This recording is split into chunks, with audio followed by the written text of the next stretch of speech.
Dalam video kali ni, kita nak santai. Kita nak story pasal teori kenapa pemain-pemain Manchester United yang dianggap gagal, tapi once mereka keluar je daripada Manchester United, tiba-tiba jadi berjaya gila. So, adakah Manchester United masalah yang sebenar? Jom kita bincangkan.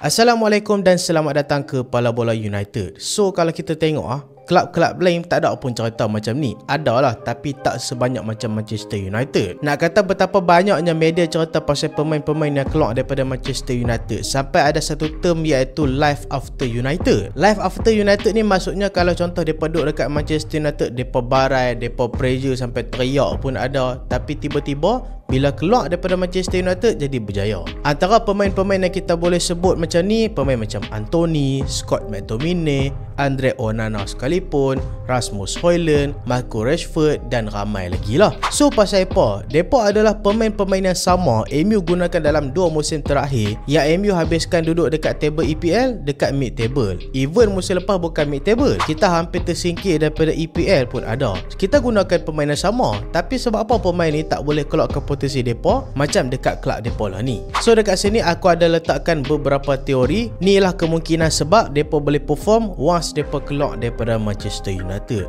Kita tengok teori yang pertama dulu. Teori yang pertama adalah media pressure. Pemain-pemain Manchester United ni, lagi-lagi yang baru dibeli once hang pijak dekat Manchester United saja, semua harapkan hang gagal. Tapi bila hang keluar je daripada Manchester United, semua media harapkan hang berjaya. So tu yang pertama. Kita boleh tengok pemain-pemain Manchester United teruk kena attack dengan media, lagi-lagi waktu MU tengah teruk. Kita tengok play macam Antony, Sancho. Kalau ingat balik trend 007 yang James Bond tu, Sancho kena dulu tau. Dia pemain pertama yang kena dengan media 007 tu. Lepas tu Antony, hang boleh tengok betapa kaunya media push dia, media bubuh dia, sampai dia kata dia pun rasa nak teriak. Dan antara pemain yang paling teruk dikritik dekat Inggeris sebenarnya adalah Marcus Rashford tau. Rashford ni sebelum ni aku kesian juga dekat dia, sebab kalau hampa nak tengok betapa kaunya media duk attack dia, dia kalau pakai jam baru pun media kata kat dia tau. Sedangkan Rashford ni dah buat banyak foundation dah buat banyak derma dah. Dia beli jam baru harga 100,000, terus depa kata dia gunakan duit tu untuk keseronokan.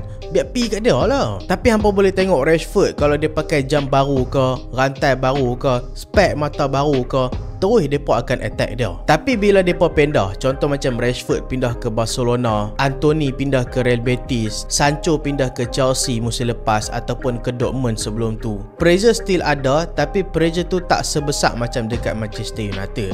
Walaupun pressure tu ada, media akan keep push untuk bagi nampak pemain tu berjaya. Contoh pemain-pemain yang selalu kena attack dengan media, tapi bila dia keluar dia terselamat daripada serangan media ni, contoh macam Antony, kita tengok dia dah ada good life dekat pasukan Real Betis.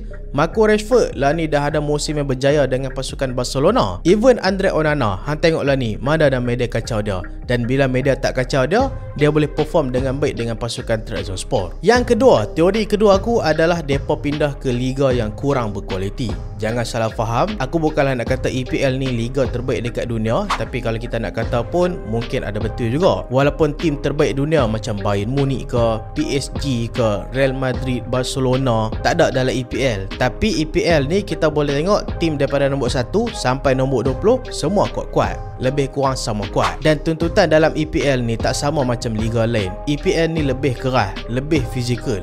Hang boleh compare lah kalau hang tengok game La Liga ke, Bundesliga ke, Serie A ke, League One ke, hang compare dengan EPL, memang berbeza gameplay dah. So sebab itulah ada pemain-pemain Manchester United yang bila pindah ke Manchester United, dia ni struggle disebabkan tuntutan fizikal tu. Contoh macam Antony, pemain yang solid dekat Liga Belanda, tapi bila main dekat Manchester United, dia struggle dengan tuntutan fizikal tu. Tapi masalahnya, dia tak mau adapt macam pemain-pemain kecil yang lain. Contoh hang cuba tengok pemain kecil macam Bernardo Silva dekat Manchester City.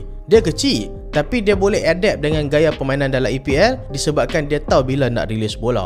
Anthony tak. Anthony dia cuba juga main macam dekat Liga Belanda, sebab itulah dia gagal dekat Manchester United. So bila dia pindah ke pasukan Real Betis, dia buat benda yang sama, akhirnya berjaya. So aku boleh kata pemain-pemain ni contoh dia pemain macam Scott McTominay dekat Manchester United, walaupun banyak kali jadi hero, tapi kita boleh ingat banyak kali juga dia barai. Tapi bila pindah ke Napoli sampai tercalon anugerah Ballon d'Or. Anthony dekat Manchester United dia barai, tapi bila pindah ke Real Betis tiba-tiba jadi raja kat sana. Rashford musim terakhir dia dekat Manchester United agak barai, walaupun still okay, tapi bila pindah ke pasukan Barcelona, even musim lepas kalau kita ingat Rashford dekat Aston Villa pun dia solid. So kita masuk ke teori ketiga pula. Teori yang ketiga adalah position dia pemain ataupun role yang dia pemain tu adalah tak tepat dekat Manchester United. Yang ni aku rasa bukan salah coach-coach dekat Manchester United lah. Bagi aku ni adalah salah management. Senang cerita, management Manchester United sebelum Sir Jim Ratcliffe mai. Sebelum ni kalau kita tengok Glazers punya family lah yang handle isu-isu transfer ni. Kalau kita tengok Manchester United sebelum Sir Jim Ratcliffe mai dekat Manchester United, Manchester United selalu beli pemain yang type of play dia tak sama dengan apa yang coach Manchester United nak. Depa sekadar beli pemain dan suruh pemain tu sesuaikan diri dengan tim. Hak tu lah yang susah dia. Sedangkan dalam dunia bola sepak yang sebenar, kalau hang nak beli seorang pemain, hang kena kaji dulu gameplay dia sama tak dengan keperluan tim.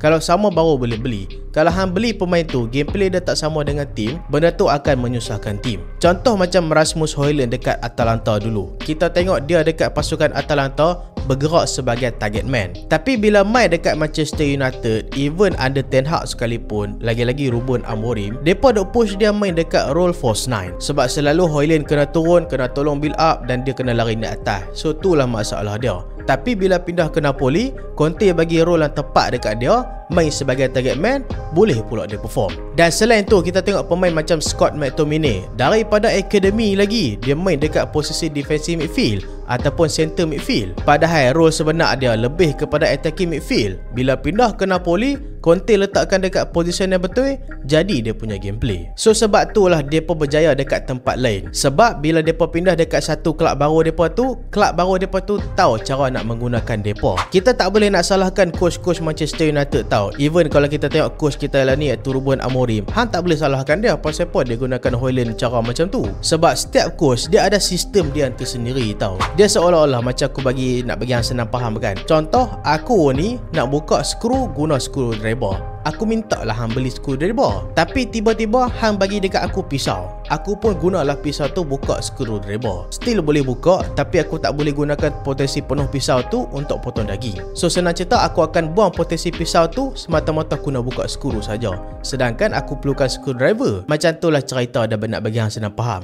Maksudnya, coach dekat Manchester United, dia perlukan striker. Contohlah kalau gameplay dia main false 9, dia perlukan striker yang boleh main false 9. Tapi MU pergi beli target man pula. Itulah masalah dia. So dia terpaksa lah guna pemain tu untuk main dekat false 9 juga, sebab nak bagi suit dengan sistem depa. Kita masuk ke teori yang keempat pula. Teori yang keempat adalah beban di Manchester United. Even Manchester United tengah teruk lah ni, tapi kita tak boleh nafikan yang Manchester United antara kelab terbesar dekat dunia. Bukti dia daripada segi fanbase lah ni, kita top 3 dekat dunia tau. Fanbase Manchester United antara yang terbesar dekat dunia, walaupun dalam tempoh 10 tahun terakhir memang kita barai. So bila kelab besar, fanbase besar, tim pula tengah tak perform, media akan kau-kau attack mencari pemain-pemain yang punca kejatuhan Manchester United. So pemain-pemain Manchester United selalu kena attack, lagi-lagi pemain dah baru pindah. Yang tu yang paling kesian. Dia dah lah tak sempat nak adapt lagi dengan suasana baru. Lepas tu tiba-tiba media dah kau-kau attack dia dah. Media dah nak dia perform terus dalam game pertama.